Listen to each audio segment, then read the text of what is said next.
ខ្លាំងនេះចាប់នឹងខ្លួនឡងអត់ទេ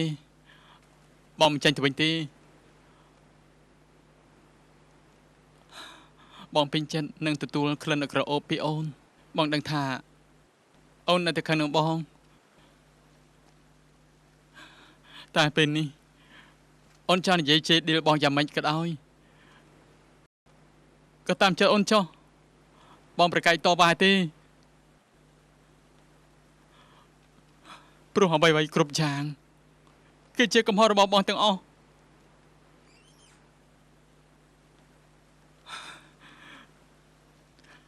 អូនចង់ដាក់ទោសបងរបៀបម៉េចក៏បានដែរបងរងចាំទទួលជានិច្ច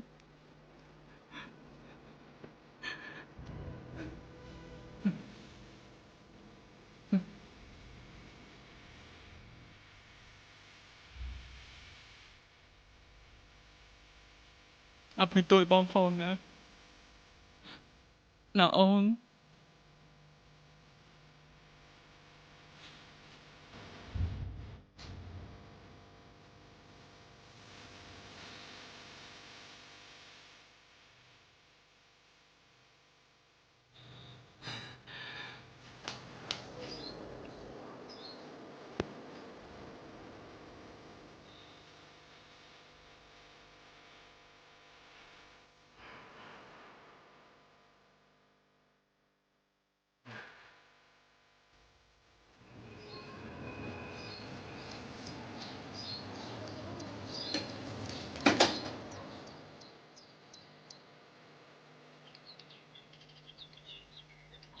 គុនធា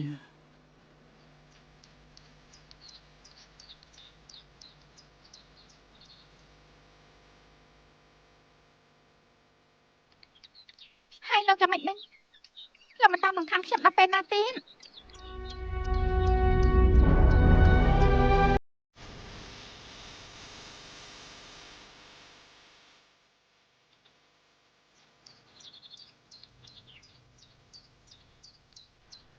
បងនឹងដើរតាមអូនរហូតអស់មួយជីវិតបងសុំបងណែលោកតំណែងណាស់តើញ៉េបានជាដើរតាមខ្ញុំជាប់អញ្ចឹងនេះ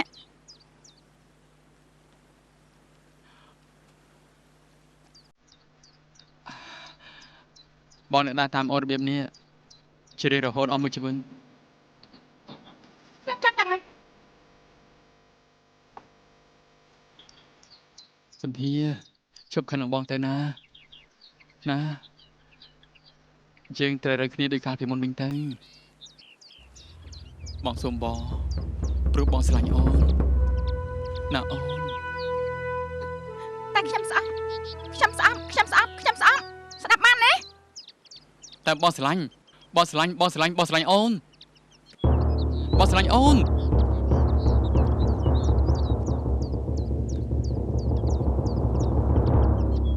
អូនកូនធ្វើមុខចឹងមើលញញឹមដាក់បោះមួយមកណាអូនណាធ្វើមុខចឹងមិនស្អាតទេណា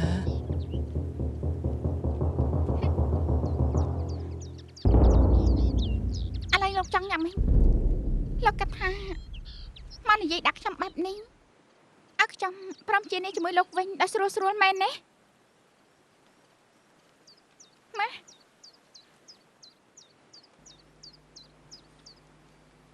ចុះបងបានដាក់កាយដាក់ចិត្តឲ្យអូនដាក់ទោសហើយតាឥឡូវអូនចង់ដាក់ទោសបោះរបៀបមិនក៏បានដែរណាបងមិនប្រកែកទេឥឡូវបានហើយលោកចាំស្ដាប់ខ្ញុំណាចាប់ពីពេលនេះតទៅលោកឈប់តាក់ទងជាមួយខ្ញុំទៀតព្រោះរូបខ្ញុំនេះមិនមែនជាស្រីល្អទេអត់ទេបងមិនអាចទទួលបានទេលក្ខខណ្ឌរបស់អូននេះដូចជាយកដាវមកកាត់បេះដូងបងអញ្ចឹងគុនធាអូនកុំសម្លាប់បងរបៀបនេះអីបងយល់ព្រមធ្វើតាមអូនគ្រប់បែបយ៉ាងទាំងអស់ហើយបងសន្យាថាបងមិនធ្វើឲ្យអូនពិបាកចិត្តម្ដងទៀតទេបងនឹងធ្វើជាស្វាមីដ៏ល្អរបស់អូនបងនឹងទទួលខុសត្រូវ លើជីវិតគ្រួសាររបស់យើងទាំងពីរហើយបងនឹងថ្នាក់ថ្នមអូនជារៀងរហូតបើអូនមិនជឿបងទេបងស្បាត់ក៏បាន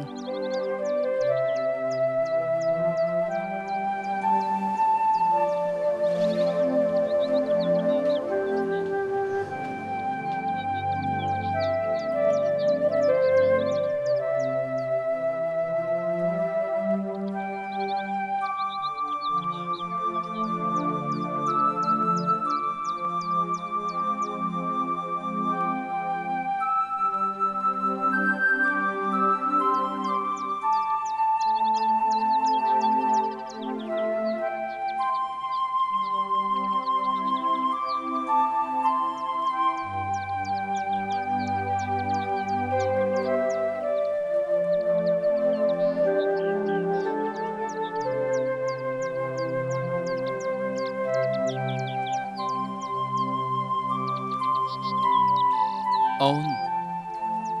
បើសិនជាអូនមិនលើកលែងទួយបងទីនោះបងនឹងលុតជង្គង់នៅទីនេះរហូត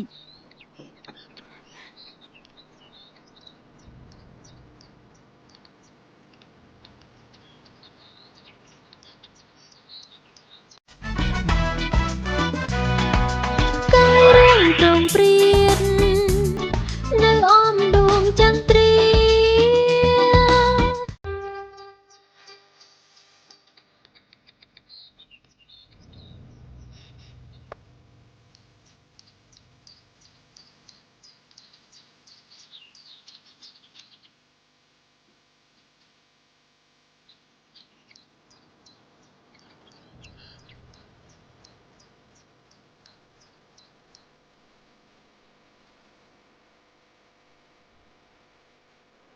បានហើយក្រាបឡើងមក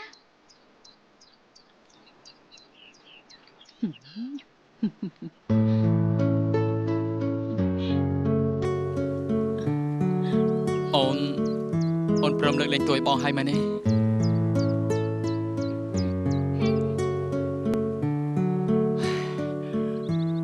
តែថ្ងៃក្រោយសំបងជឿអូនបើសិនជាបងស្រឡាញ់អូនមែននោះបងនឹងព្យាយាមធ្វើជាម្ចាស់បេះដូងរបស់អូនទៅម្នាក់គុណបងស្រឡាញ់ទុកចិត្តនឹងជឿជាក់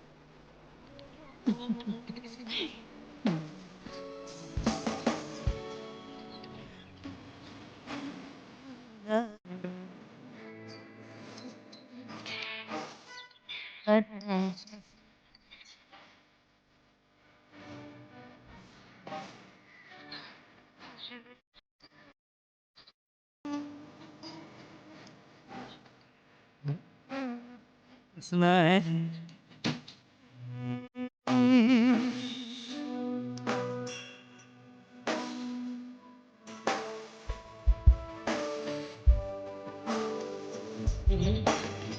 ជប់ខាងបង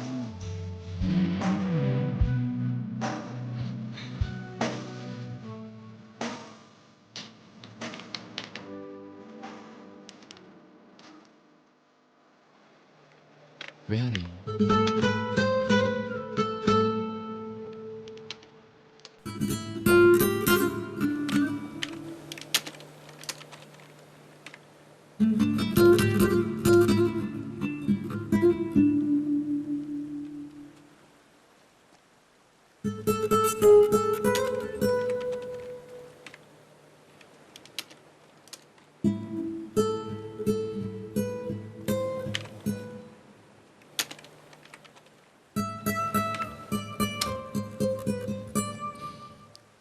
CSK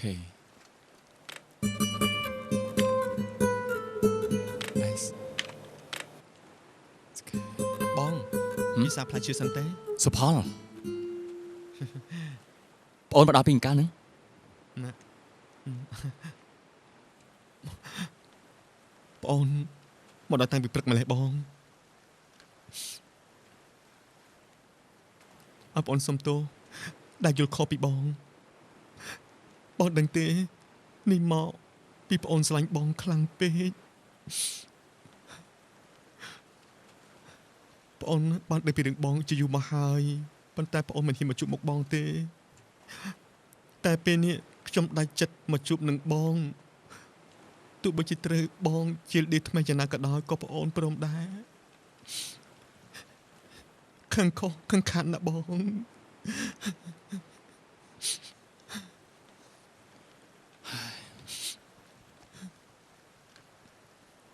បងឯណាទៅចិត្តដាច់ជាឌីលប្អូននោះបងចេះតែគិតបារម្ភពីប្អូនទៅវិញទេថាទៅនៅឯណាហើយធ្វើការរកលុយកាក់ផ្គត់ផ្គង់គ្រប់គ្រាន់សម្រាប់រៀនសូត្រដែរឬទេសុផលអាចដឹងទេបងនឹកឯងខ្លាំងណាស់ណាអរគុណបងចាន់ហើយប្អូនរំភើបចិត្តមែនទែន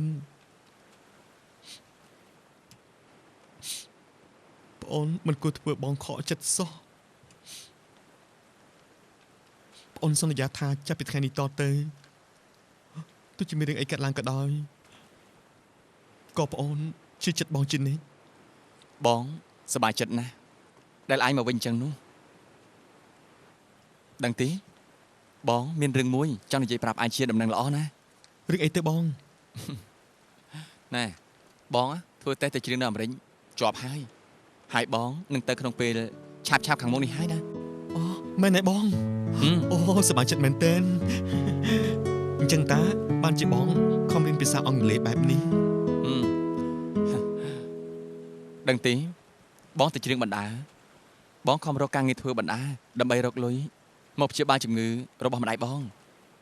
ហើយនឹងចិញ្ចឹមប្អូនរបស់បងហើយក៏ទុកឯងខ្លះដែរដើម្បីបន្តការសិក្សាណាអរគុណបងចាន់ហើយដែលគិតគូរដល់ប្អូនគ្រប់ពេលវេលាប្អូនណានឹងខិតខំរៀនសូត្រឲ្យបានចប់បរិញ្ញាបត្រទោះបីជាប្អូនជាតារាក៏ដោយ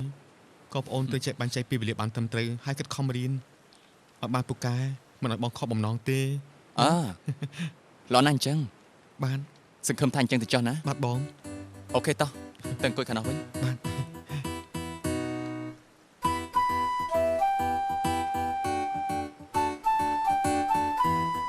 មកទៅអង្គុយនៅសាឡុងវិញ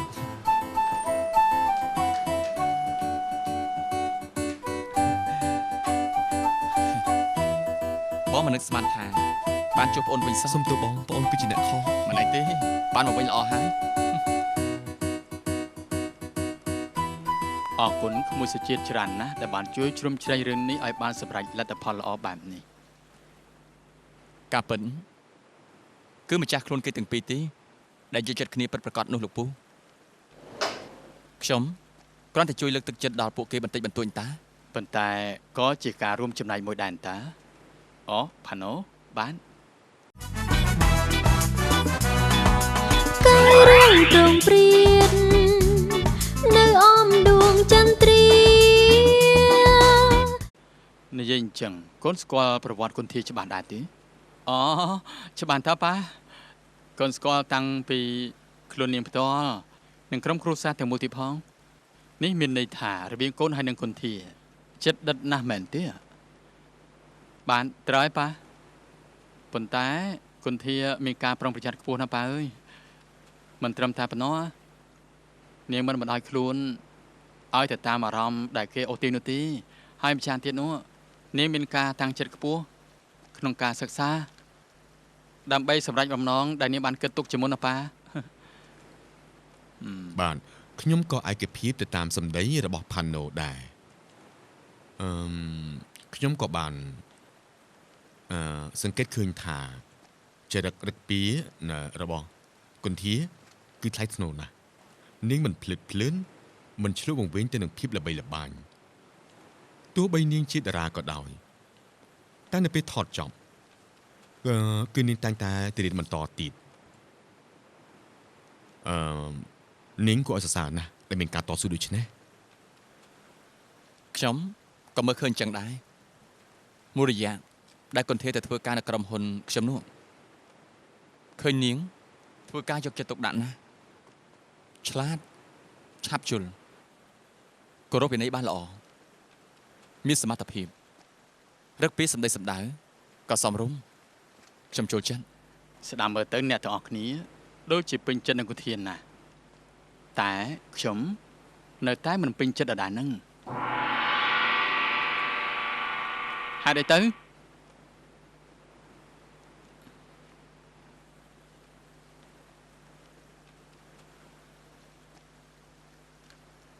ព្រោះនាងជាតារាមានកូនប្រសារជាតួកុនខ្ញុំខ្មាស់គេណាហេតុអីបានជាលោកខ្មាស់គេមិញតារាហ្នឹងវាអាក្រក់រហូតដល់លោកទទួលយកមិនបានអញ្ចឹងហ៎តែខ្ញុំណាមានមោទនភាពណាព្រោះថាខ្ញុំនេះបានតារាមួយដួងយកមកធ្វើជាភរិយាក្រែងលោកមានបានដោយសារតារាដែរតើអីបើគ្មានតារាទេផលិតកម្មរបស់លោកអាចឈរបានអត់មួយជាមុខរបរមួយជារឿងកូនចៅប៉ាចង់បានកូនប្រសាជាស្រីកបកលយ៉ាណីគ្មានរឿងអាស្រូវឥឡូវនេះទោះបីជាលោកពេញចិត្តឬក៏មិនពេញចិត្តខ្ញុំអត់ខ្វល់ទេគឺខ្ញុំនៅតែស្រឡាញ់គុណធីដដែលខ្ញុំមិនអាចកែប្រែចិត្តបានទេសុំទោសផងខ្ញុំមកខកកន្លែងហើយតើបងសុជីនជប់សិននិយាយគ្នាសិនទៅក៏ជាសិនទៅ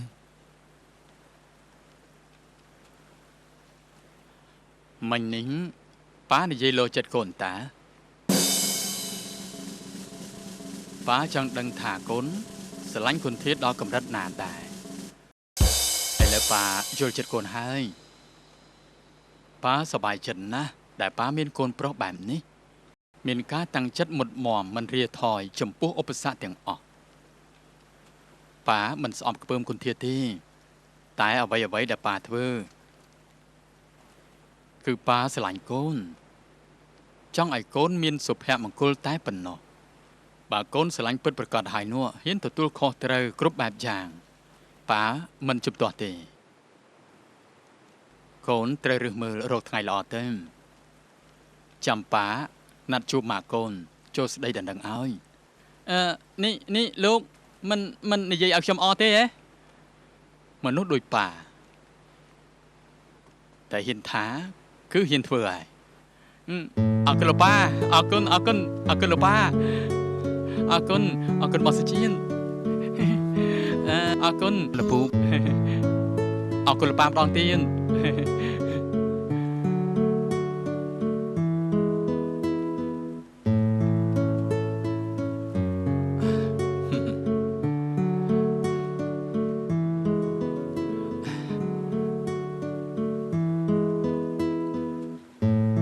គុណស្រីម៉ាក់សប្បាយចិត្តណាស់ពេលដែលបានឃើញកូនទាំងពីរជួបជុំគ្នាវិញកូនត្រូវចេះអាណិតអធ្យាស្រ័យឲ្យគ្នានិងយោគយល់គ្នាម៉ាក់មិនចង់បានអ្វីក្រៅពីឃើញកូនទាំងពីរមានសុភមង្គលម៉ាក់ត្រេកអរណាស់ទៅហើយអើកូនសុំទោសផងណាម៉ាក់ដែលកន្លងមកកូនធ្វើឲ្យម៉ាក់ពិបាកចិនកូនសន្យាថាតែថ្ងៃមុខកូនទាំងពីរនាក់មិនធ្វើឲ្យម៉ាក់ពិបាកចិត្តទៀតទេហើយម៉ាក់ក៏ដឹងថាកូនប្រុសម៉ាក់នេះជ្រើសរើសយកកូនមិនខុសទេត្រូវចេះថែរក្សាគ្នាឲ្យបានល្អណាកូនណាម៉ាក់កូនអរគុណម៉ាក់ដែលម៉ាក់ខំឲ្យបាច់ថែរក្សាកូនតាំងពីតូចរហូតដល់ធំប៉ុណ្ណេះហើយម៉ាក់បានតស៊ូឲ្យកូនបានរៀនសូត្របានវែងឆ្ងាយទៀតកូនអរគុណកូនក៏សុំទោសផងដែរម៉ាក់ដែលធ្វើឲ្យម៉ាក់ព្រួយបារម្ភកន្លងមកនេះ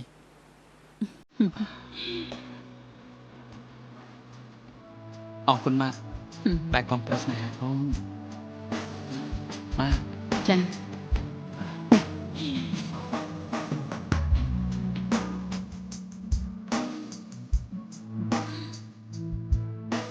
ស្រឡាញ់គ្នាជារៀងរហូតណាកូនម៉ាក់ជឿជាក់ថាកូនទាំងពីរពិតជាមិនធ្វើឲ្យម៉ាក់ខកបំណងទេបាទម៉ាក់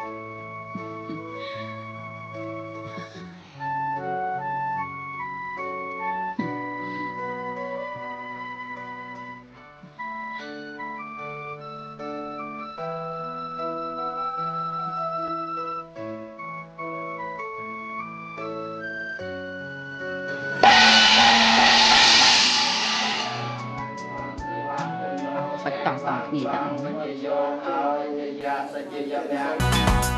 កាយរៀងប្រងព្រៀ